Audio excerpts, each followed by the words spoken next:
Good morning, Recording in everyone. progress. Oh, 1 second. Okay, so everyone should have just gotten a notification about a recording, and I'll go over that in a little bit too. But my name is Lauren. I'm a fourth-year medical student at WVU. So just going to give everyone a quick overview what to expect over the next hour as we walk together virtually, and then as there's a group in person in Morgantown.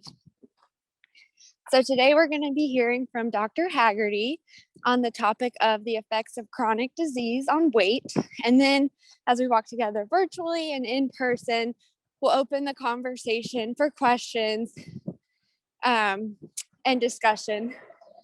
So everyone should have received on Zoom a little pop-up notification to consent to the recording of this Zoom call.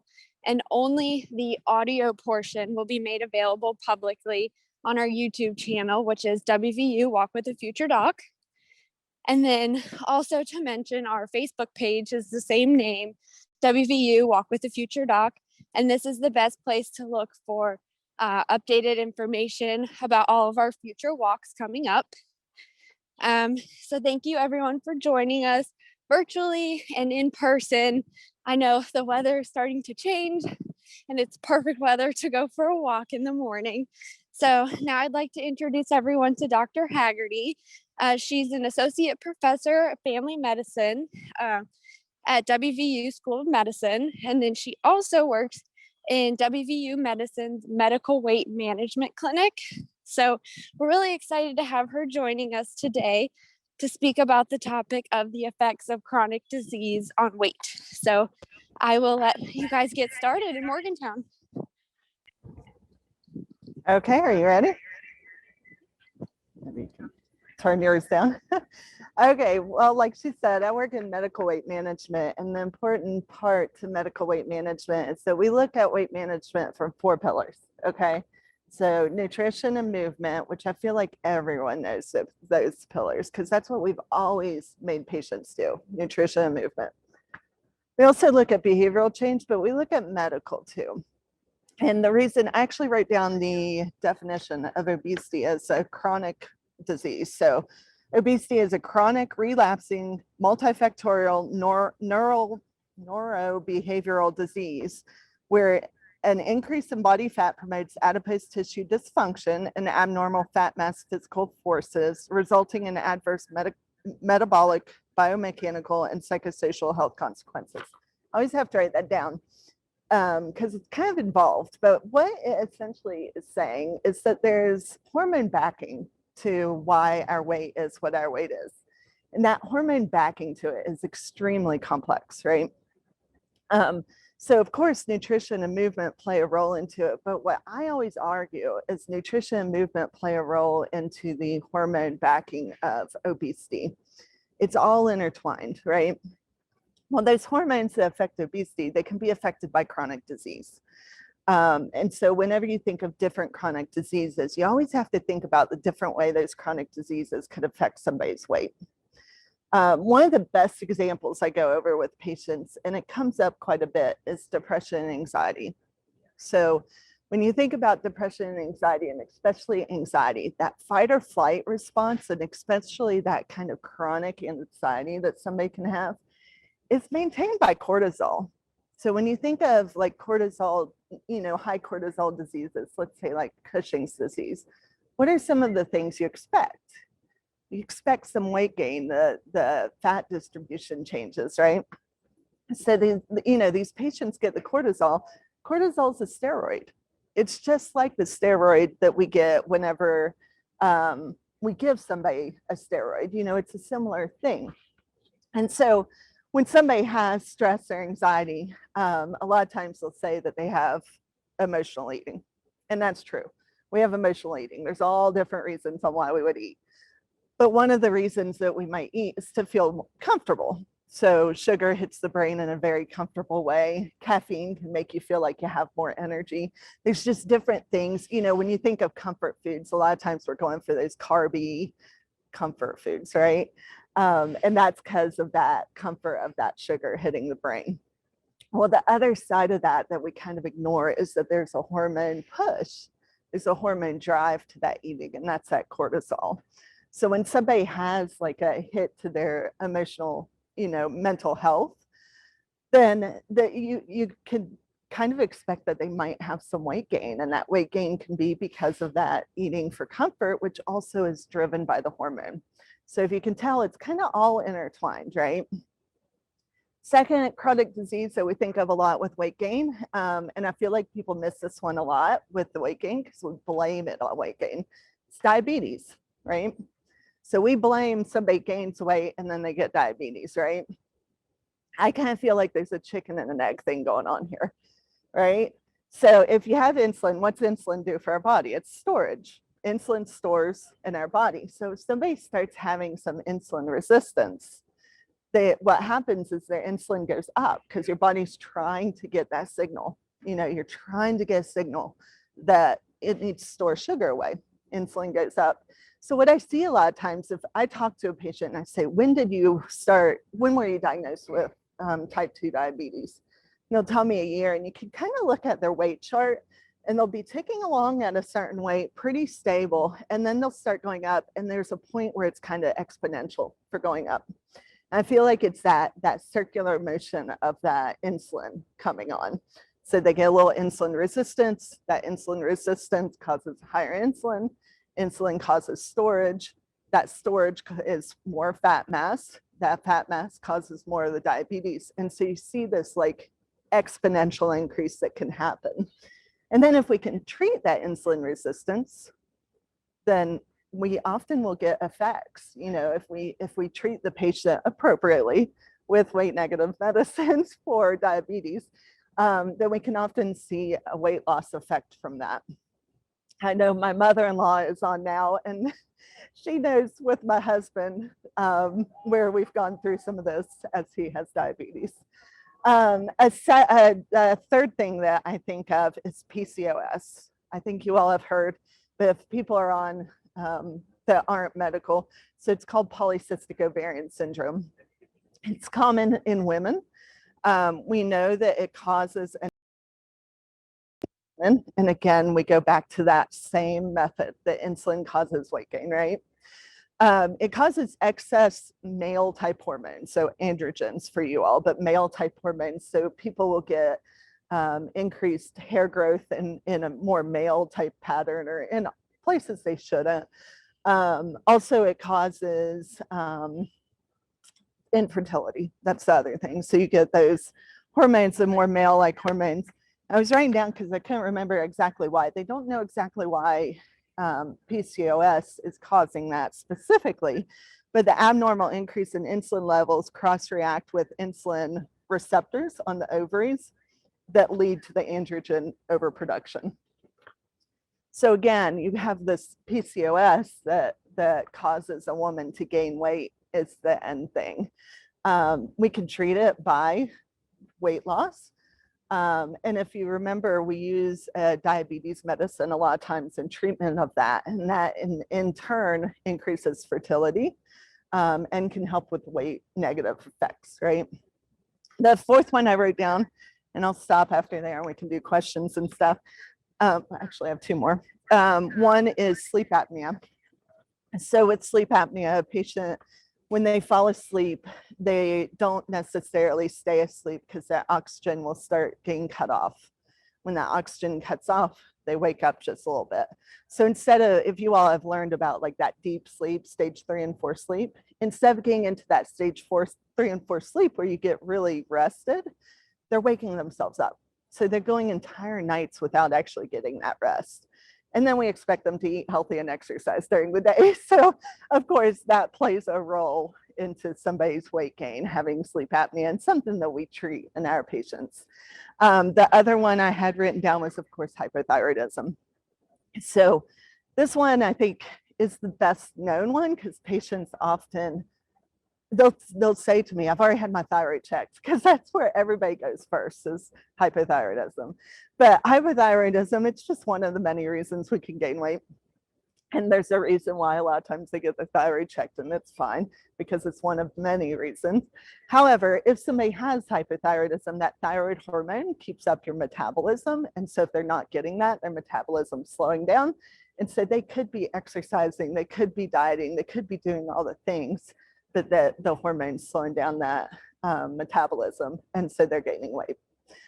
So that's just some of the examples on how this all mixes together, where, you know, diet and exercise, of course, very important parts of weight loss, but we can't ignore that it all goes together with also hormones and chronic disease. So I guess now we could walk and maybe take some questions. Does that sound good to you all? All right, everybody. So we are going to start walking now. We are at the Student Recreation Center. We've got a nice group here. Everybody wave, med students. And we've got a nice Quidditch game going on today for any Harry Potter fans out there. So we're going to start our walk around the rec track. If you are joining us virtually and you have a question that you'd like to ask, please today just send it through the chat. You can send it to me. My name is Mia, and I'm a third-year medical student at WWU. Or you can send it to everybody, and I'll just make sure your question gets read out loud and Dr. Haggerty is able to answer it. All right, so let's get to the track and let's get started. You want to walk left first?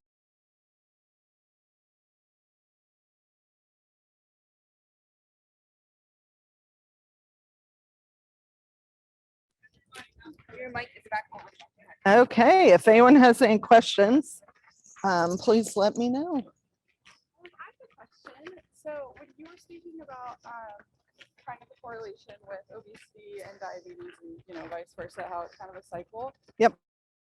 I worked with a physician the year before. I'm a first year med student, so the year before I was a physician, and he was mentioning how some of the diabetes, you know, drugs are now being approved as weight loss medications. Yeah. I don't know if that's like for real. Yeah. Okay. I was just curious about that. Let's go through that. So the question was about, I don't know if y'all could hear, but the question was about when you're treating diabetes, and I would say when you're treating any illness, but of course, when you're treating diabetes, there are some medicine with that. So yeah, when you're treating diabetes, there are medicines that cause weight gain, and there's medicines that can help with weight loss. And so there's two different ways I look at it. One's, I would say, a weight negative medicine or trending negative type medicine. There's one that I think that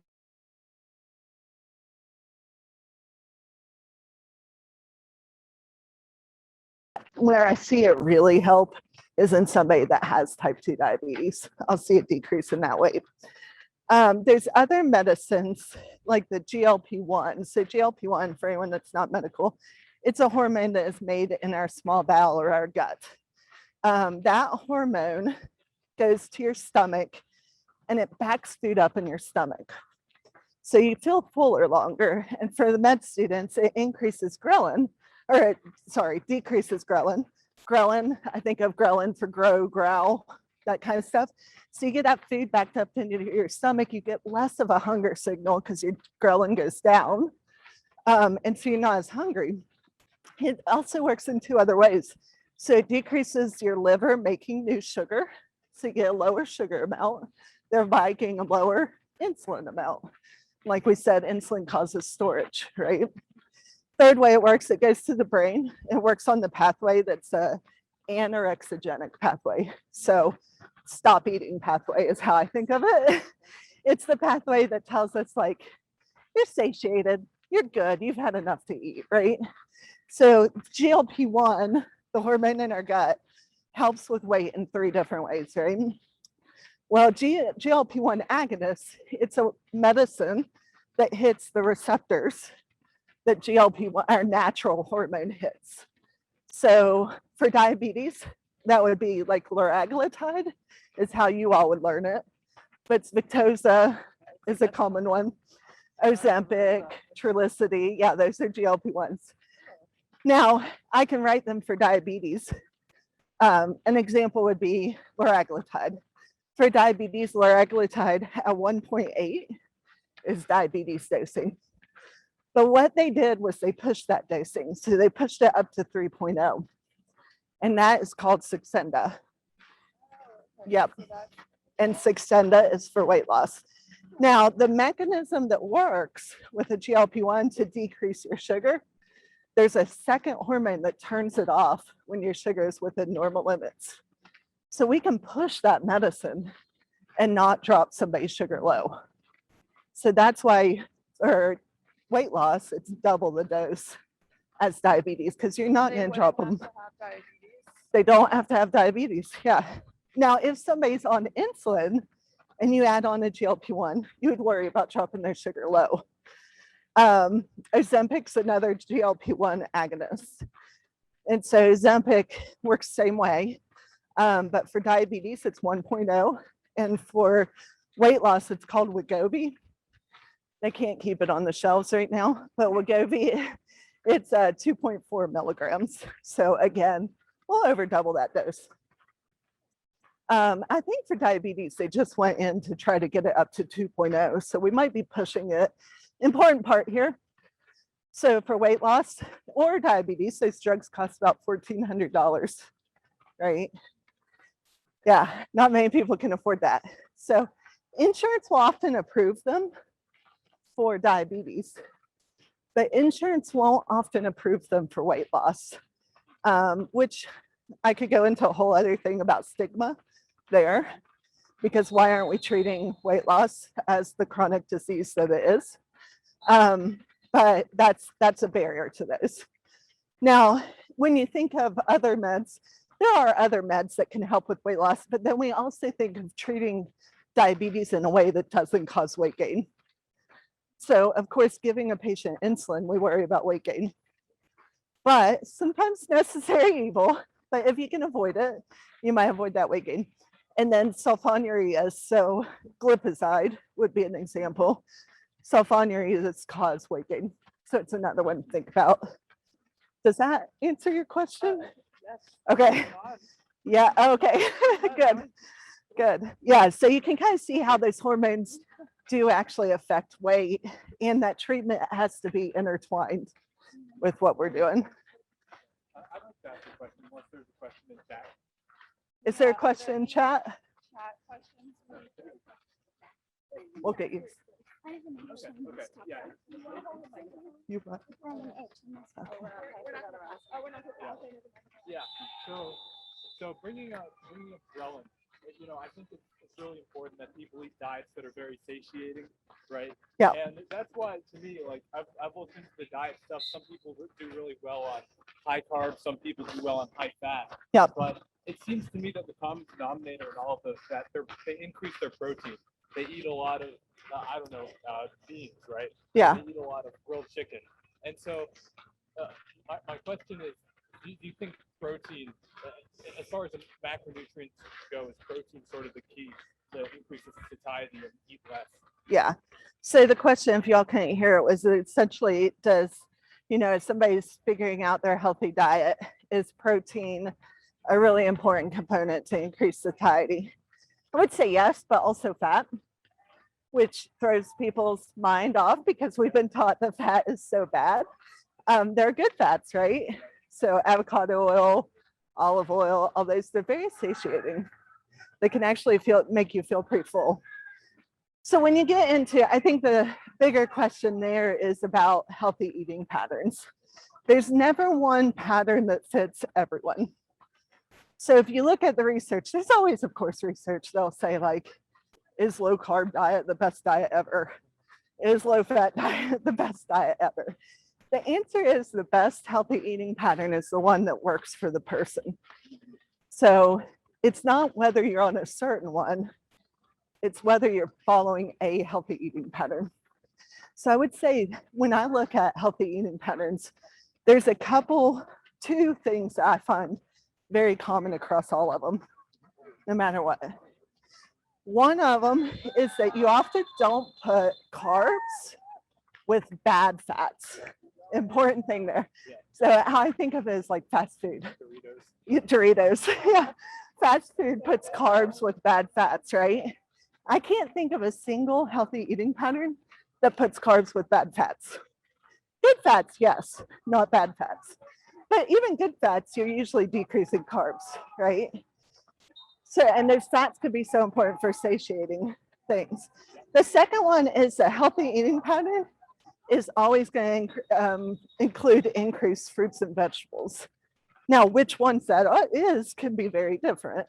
You know, if somebody's on low carb, they're probably going to choose berries more, you know, but that's where I think people miss a lot is that pretty much, I can't think of a diet that doesn't hit 5 servings of fruits and vegetables being important, right? So I don't get too bogged down into whether the protein makes them feel satiated as much as if you get a healthy eating pattern, most likely you're going to get what you need for satiation. But I think if you looked at what it is, it's protein and fat are really satiating. And often carbs can kind of make you feel hungrier. Yeah. So now when I'm picking, Well, that's carbs and fat.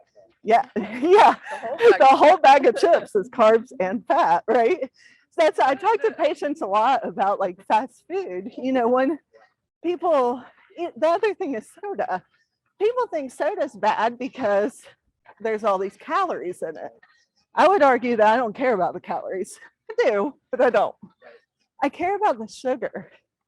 So when they take in soda, like let's say you're sipping on regular soda all day, not diet, regular soda all day, you're getting that sugar all day. So instead of getting a spike in insulin in the morning, a spike of insulin in the afternoon, a spike of insulin in the evening, your soda is keeping that insulin up and you're sipping all day and keeping that insulin up. So you're getting that storage mechanism at the top all day long. So I don't care about the calories. It's more the insulin spike you're getting and holding that I worry about. And then fast food, I talked to them about, you know, why it tastes so good. They put, I mean, I don't think it tastes that good anymore, but probably because of the knowledge I've gained. But you can ask my son here. We literally, he hates McDonald's. Yeah. He won't go there since he was like 3, I think was when he decided he hated McDonald's. But they put fats, bad fats, with carbohydrates, right? And so that I stay away from that. Hope that, yeah, I know I went on a little tangent there, but answers your question. Yeah, I love it. Thank you. Yeah. And particular tips to lose weight with hypothyroidism, given the challenges associated with slower metabolism. Yeah, so the question in the chat, which I guess most people could see, is there any tips for losing weight with hypothyroidism, given the challenges with the decreased metabolism? So there I would say treatment of hypothyroidism can be very important. And so really following with the doctor and making sure that your thyroid hormone is correct. And when you're looking at that hormone, I look at the TSH. I know there's all these theories out there about T3, T4, all of that affects the TSH. So the baseline is looking at that TSH. And so keeping that thyroid within normal limits is really important. With that in normal limits, the next step is to follow a healthy eating pattern. So, and you know, of course, I'm going right to the nutrition. Exercise is important, looking at the other chronic illnesses.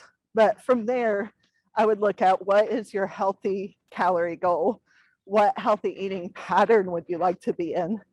And following that with you know, working with your doctor or a dietitian, or both.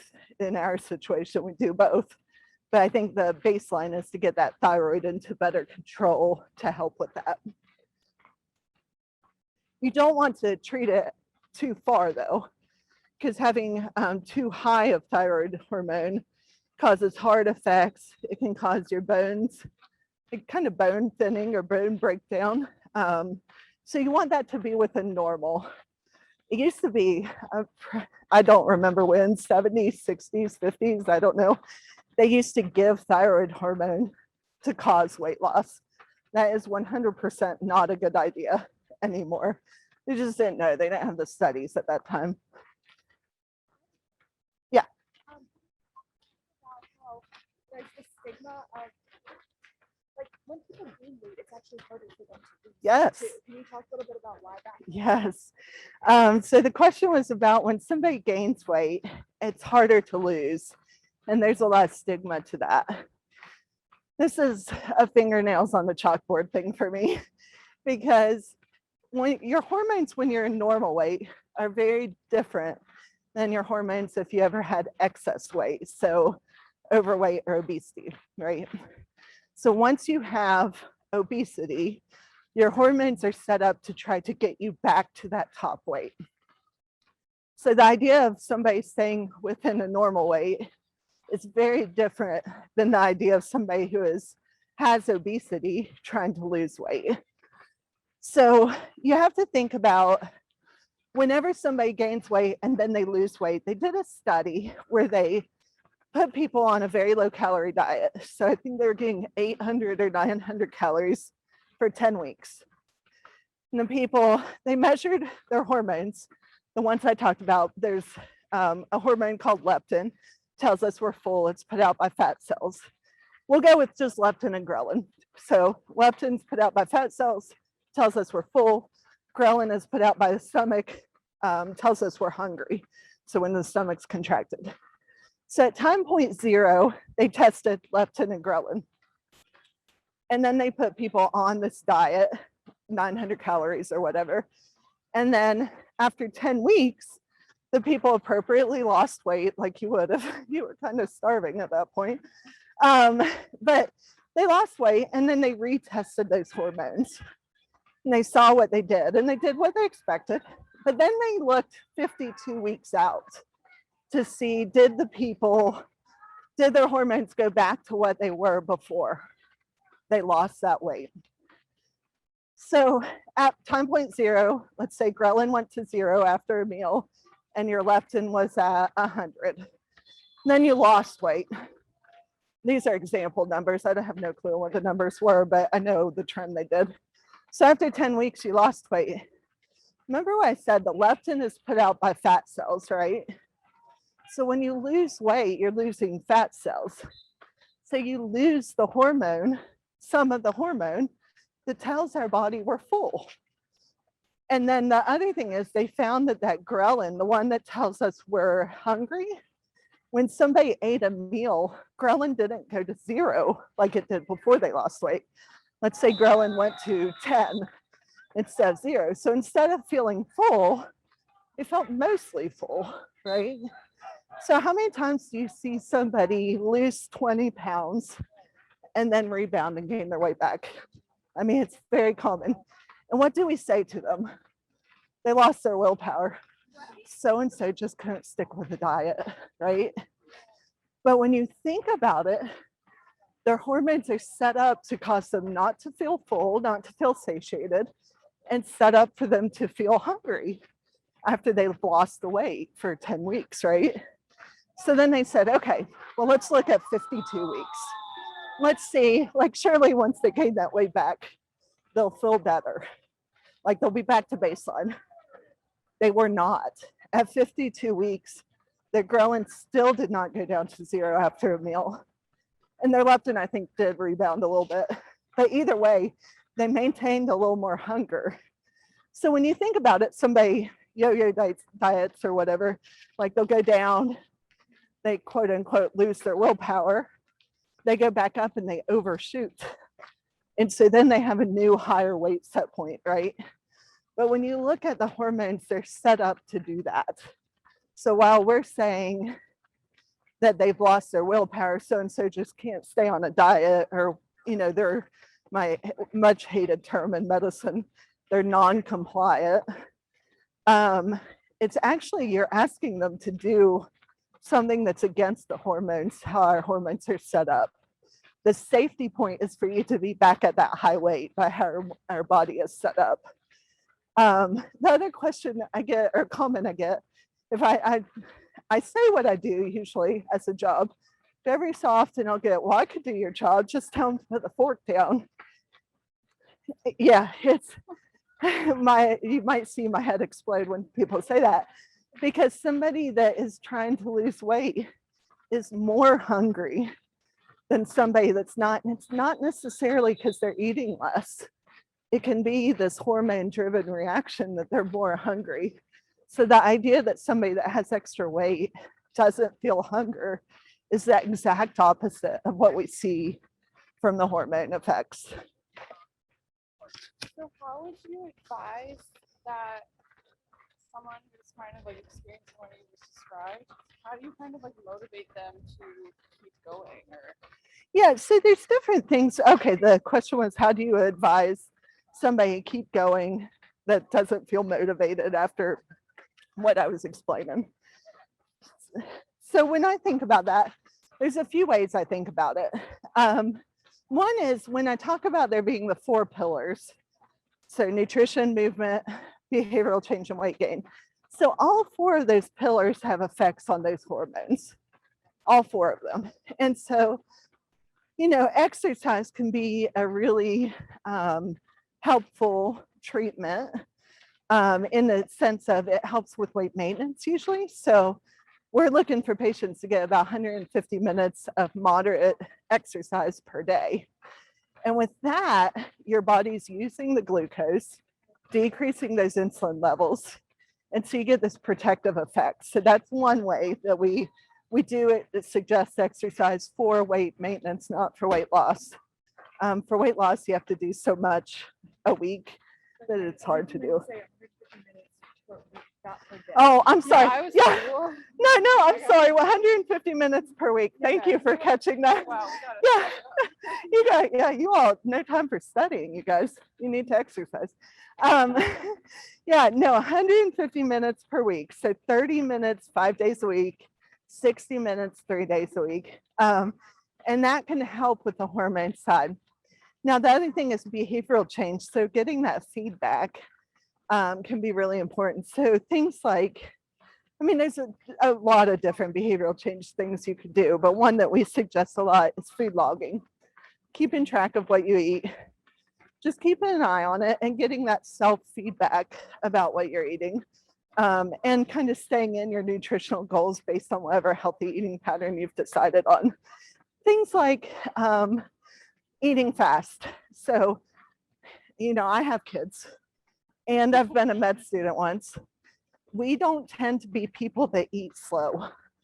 You know, moms, dads, med students, you know, all these people that just, they have to eat on the run. You don't eat slow. Well, when I talk about things like those hormones in the stomach, your food has to get from outside you, inside to your stomach. I always say turn around in there, go into your small bowel, and then you're getting a hormone to your brain telling you you're full. So when people tell you like 20 minutes for that signal, that's because of that hormone side. So with patients that eat fast, if they haven't had bariatric surgery, I often tell them to put their utensil down between bites. And I'll add on that they should take a drink of water if they haven't had bariatric surgery. If they've had bariatric surgery, we need to make sure they get that protein in first and sip of water between meals more. But putting that utensil down can slow down how you eat. The other behavioral thing that we do a lot is mindless eating. So don't be eating in front of like the TV or while you drive or anything like that, because then you're not paying attention to those signals that you get from those hormones. So affecting that behavioral change. And then the last part is, of course, the medical side. So when a patient is feeling hungry, maybe trying a medicine that helps them with that hunger signal can help them, instead of eating because they're hungry, eating directly right then, they have to satiate that hunger. It'll give them a pause. So if they're not starving, then they can make a different decision to fuel their body instead of eating what immediately will fix that hunger signal. So those are kind of some thoughts I have on how I go through the thought process of treating that weight. I have another question. What's that? How would someone know if they're gaining weight just because they're making unhealthy decisions, or maybe they're gaining weight because of some other reason, like Yeah. underlying reason, like hypothyroidism or something? Like, Yeah. is there any, like, We're stressed, yeah. Yeah, so the question is, how does somebody know that they're gaining weight because of lifestyle versus gaining weight because of a medical issue? So my biggest advice there would be that if somebody's gaining weight, check in with their doctor. The other thing you can look, if you want somebody that has obesity medicine training, you can look on the obesity medicine board certification site. There's a tool to look for doctors in your area that have the training. I don't know, some of you are in nutrition track, or Dr. Phillips might be able to speak up. There might be something for finding people with culinary medicine training.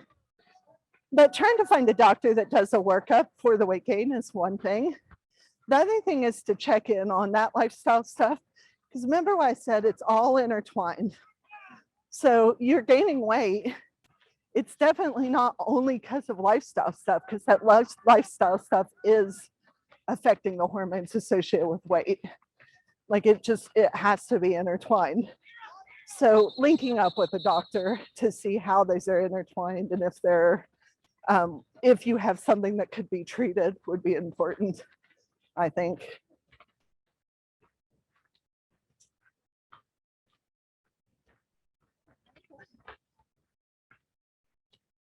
What was that? Well, in that case, I'll ask a question. Okay, you can ask a question.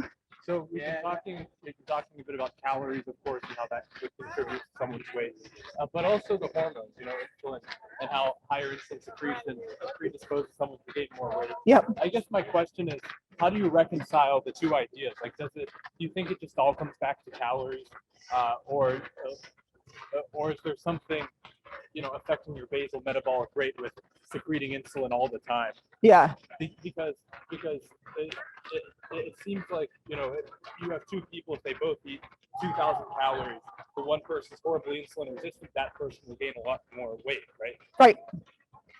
Yeah. Another person won't, if they don't have the hormones set up for them to gain a whole lot of weight.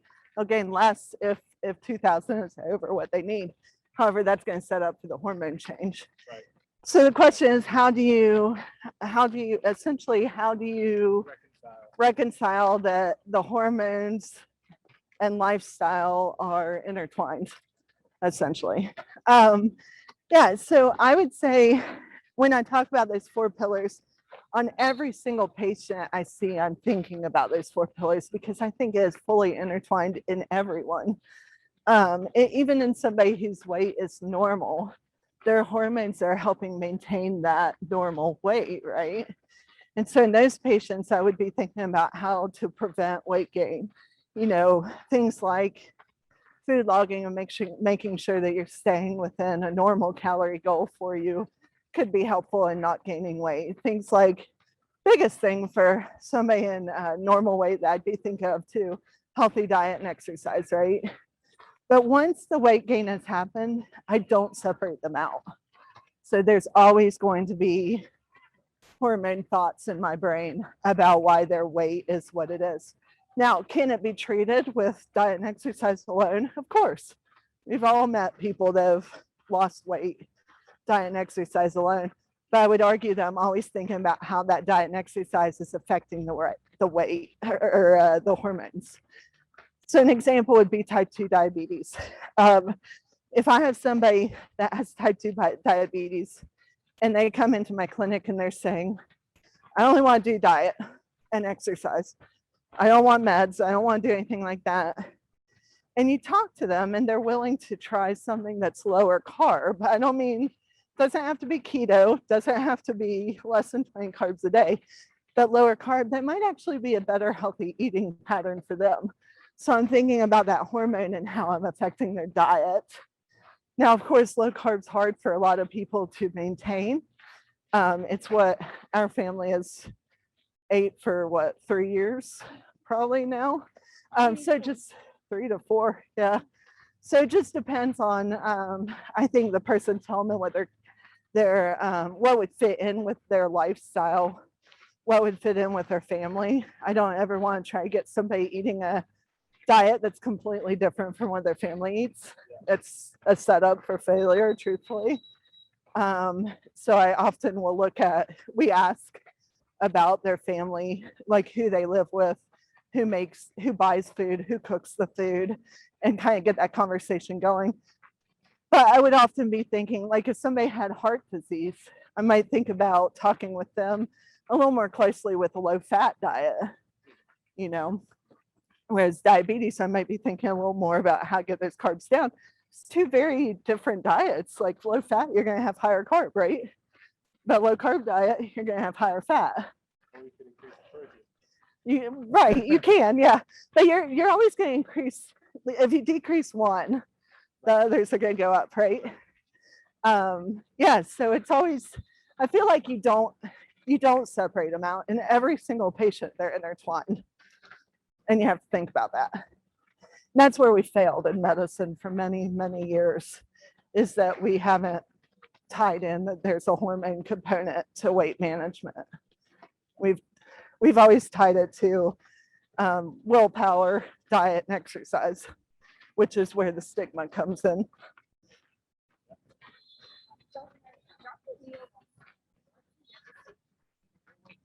What's the what? That's a good question, Dr. Neal. So the question is, what's the youngest age you see in your weight clinic?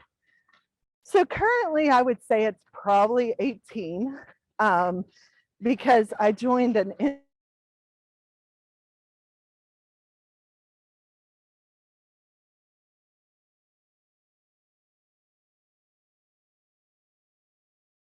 medicine clinic where we'll be taking care of kids and the parents. The order is not in for that yet. So that's been a long road getting that set up. But the hope is that we will be seeing kids with the parents starting in November. That clinic will be multidisciplinary. So it will be myself with my nurse practitioner, and we will be working with, right in the clinic will be a child psychologist. The patients will see the medical team and the psychology team at the same time, or at the same visit. So hopefully November 3rd, we will be starting a peds clinic. Lots of need for that. Thank you, Dr. Haggerty. Yeah. It made me think of like intermittent fasting. Yeah. Is there like the opposite of that? Is there anything like detrimental or beneficial to like getting only like one giant insulin spike a day? Yeah. Yeah. So the question essentially is about the hormone effects of intermittent fasting versus what I talked about with drinking soda all day. So the thought is that you need those downs to help with weight loss. And that's where the intermittent fasting comes in. And so you see where people want to keep their insulin down for 16, 18 hours, and then eat all their calories within a shorter time frame. We use that. There's not good data behind it. And it's not my favorite thing to use with patients. One of the things we sometimes see is that patients get hungry and then they make the wrong decisions based on when they're hungry. I also worry about the long-term sustainability, but then again, people say that about low carb. So we use it to help people get out. The one thing I can say that there's not data really saying 100%, we need multiple studies kind of showing a theme that intermittent fasting helps. We do have studies out there that show that. It's just not well thought of yet. So we use it as a way. I use it a little more as a way to knock somebody out of a plateau sometimes, but it's not my favorite thing to do because of when you eat, you want somebody to learn a lifestyle change that's long-term and healthy, and just in reality, our society isn't set up for one meal a day, So you're asking them to go to a conference where they feed breakfast, lunch, and dinner, and the dinner is a 1,600 calorie dinner, you know, and so it's something that I feel like isn't set up how our society is. Now, when you think of soda, you know, do I want my patients always drinking water? Sure, 100%, of course. But diet shouldn't be vilified. I don't know that we're helping anyone by vilifying diet. Diet doesn't cause that insulin spike. And so if I can get somebody off a regular or a high sugar drink and get them over to something that's not high sugar, I'm going to get some benefit from that.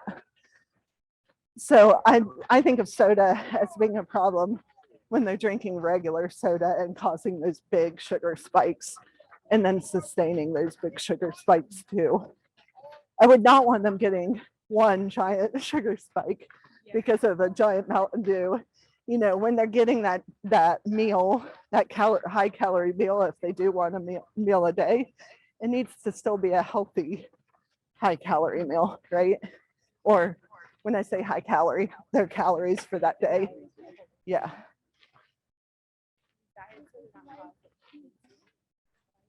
No, there hasn't been any confirmed studies that show that repeated. So every so often there'll be a study that shows something, but I tell you, there's a lot of lobby that goes into a lot of the sugar and soda and stuff like that.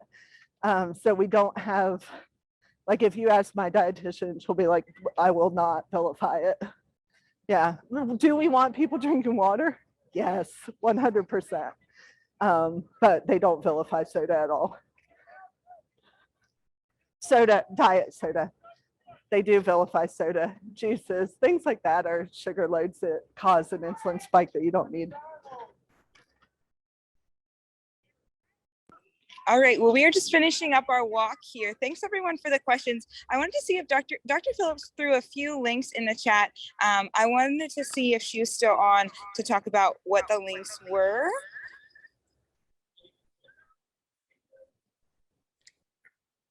She not on anymore. She should be. Oh yeah, she has one link that shows, the one link shows where you can look up culinary medicine certified, I guess, physicians, right? And then the diplomats for lifestyle medicine too. So those are three. So the American Board of Obesity Medicine, culinary medicine, and lifestyle medicine are all three places you could look for physicians that may have done more training related to weight management. Okay. And then I'm going to ask Dr. Haggerty just to give us like a few takeaways from her talk today, just to kind of wrap it up. Okay. Biggest takeaway, never think the weight is due to diet and exercise alone. Remember that when you're taking care of your patients, please remember that it is always intertwined fully with the 4 pillars. And one of those 4 is medical, right? And that can mean medical as in things that we do to the patient, but also what the patient's medical history is, okay? So that's one of the biggest things to remember. And I think that goes in line with also stigma. When you're talking with patients and as you go through your training, knowing how that's tied in, pay attention to the stigma with patients, because patients that have obesity are often termed as being lazier or non-compliant or losing their willpower. Remember that there is a lot that goes into that, and maybe, you know, they might be trying really hard and they need your help. And we haven't been great at helping people. We've been really good at stigmatizing people. So always remember that that's intertwined, and somebody really, when they're telling you, I don't eat much, that actually might be true. So keep that in mind. Is that good? Yeah, that's great. Okay. All right, I'm just gonna wrap it up here. All right, thanks so much everyone for walking with us today. We had an awesome group here in Morgantown. Everybody wave. and it was like beautiful weather, beautiful fall weather here. If you are joining us over Zoom, thanks so much for walking with us. We're proud for you getting up this morning and getting your steps in to start off your weekend right. If you're joining us over Zoom, if you wouldn't mind opening up the chat right now, tell us who you are and where you're walking from. We're just trying to see how far our program is reaching. We have a lot of great speakers lined up for our upcoming walks. The next one will be in 2 weeks, same place, Saturday morning, 9 a.m. If you're on Zoom, join us here. Same Zoom code and same links, enter and join. Tell your friends, tell your family to join us too. We hope to educate everyone about wellness and get everyone motivated to move on a Saturday morning. So thanks for joining us, and let's go Mountaineers.